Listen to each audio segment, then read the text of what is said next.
আজকে করবো আমি পার্শে মাছের ঝাল। পার্শে মাছগুলো আমি নুন হলুদ মাখিয়ে ভেজে তুলে রেখেছি। কড়াই আমি তেল গরম করতে গেছি, সর্ষের তেল ঢেলে তেলটা গরম করতে দিয়েছি। এরপর আমি দিয়ে দেবো কালো জিরেটা দিয়ে দিলাম। এরপরে দেবো অল্প একটু টমেটো বাটাটা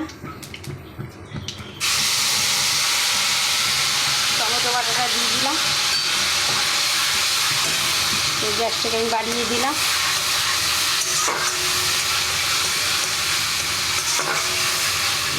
টমেটো একটু ভাজা হয়ে গেলে এর মধ্যে দিয়ে দেবো আপনি একটুখানি হালকা একটু লঙ্কার গুঁড়ো, একটু হলুদ গুঁড়ো। মাছগুলো যদি নুন দিয়ে ভাজা, হালকা একটু নুন দিয়ে দিলাম। তারপরে দিয়ে দেবো একটু কাঁচা লঙ্কা, পাকা কাঁচা লঙ্কা বাটাটাও দিয়ে দিলাম।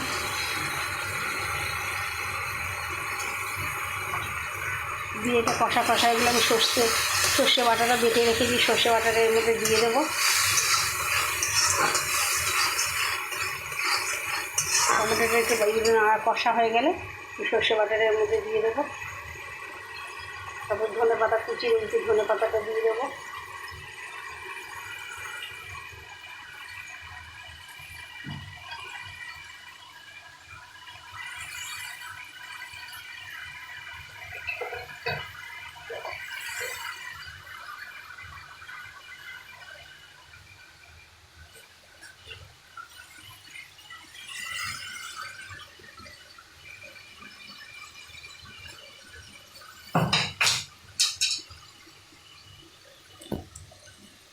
তো কষা হয়ে গেছে। এবার আমি সর্ষে বাটাটা বেটে রেখেছি, সর্ষে বাটাটা দিয়ে দেবো। জলে গুলে আমি সর্ষে বাটাটাকে দিয়ে দিলাম। জলে আমি গুলে রেখে সর্ষে বাটাটাকে এর মধ্যে দিয়ে দিলাম। আর একটু জল দিয়ে দেবো। আমি মাছগুলো ভেজে রেখেছি, এবার মাছগুলো দিয়ে দেবো বয়ে পরে। ঝোলটা একটু ফুটে গেলে আমি মাছগুলোকে দিয়ে দেবো।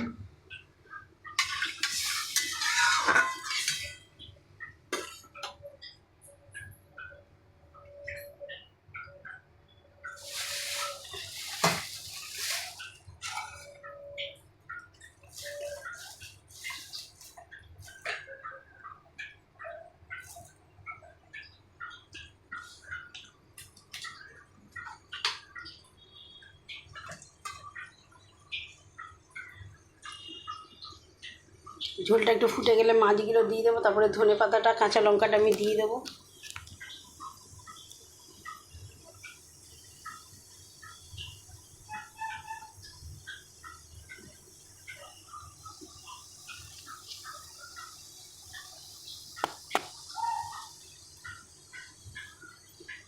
এটা ফুটে এসেছে, আমি এবার মাছগুলো দিয়ে দেবো। টকবক করে ফুটে দেখি হয়ে গেলে তারপর কাঁচা লঙ্কা দিয়ে দেবো আমি।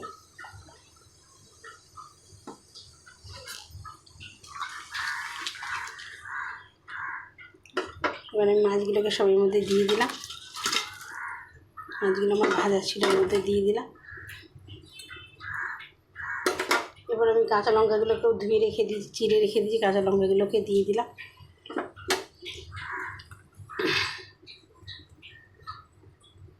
এবার আমি ধনে পাতাগুলো একটু টকবক করে ফুটে যাবে, আমি ধনে পাতাগুলোকে দিয়ে দেবো। ধনে পাতাগুলো আমি কুচিয়ে রেখে দিয়েছি। এবার ধনে পাতাগুলোকে আমি দিয়ে দিলাম এর মধ্যে।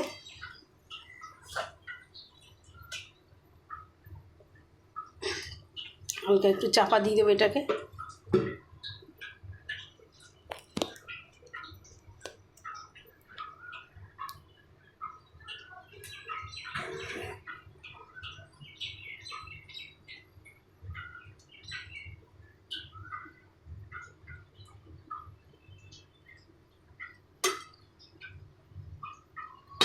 আমাদের ফুটে গেছে, এটাকে আমি নামিয়ে দেবো। এবার ফুটে গেছে আমার বাটা মাছ, এই পার্শে মাছের ঝাল আমার রেডি। আমার পার্শে মাছের ঝালটা এবার রেডি হয়ে গেছে। আপনারা যেখান দিয়ে দেখছেন আমার পার্শে মাছের ঝালটা, আপনারা যেখান দিয়ে দেখছি আপনাদের ভালো লাগে শেয়ার করবেন, কমেন্ট করবেন, লাইক করবেন, সাবস্ক্রাইব করবেন, তাহলে আমার খুব ভালো লাগে।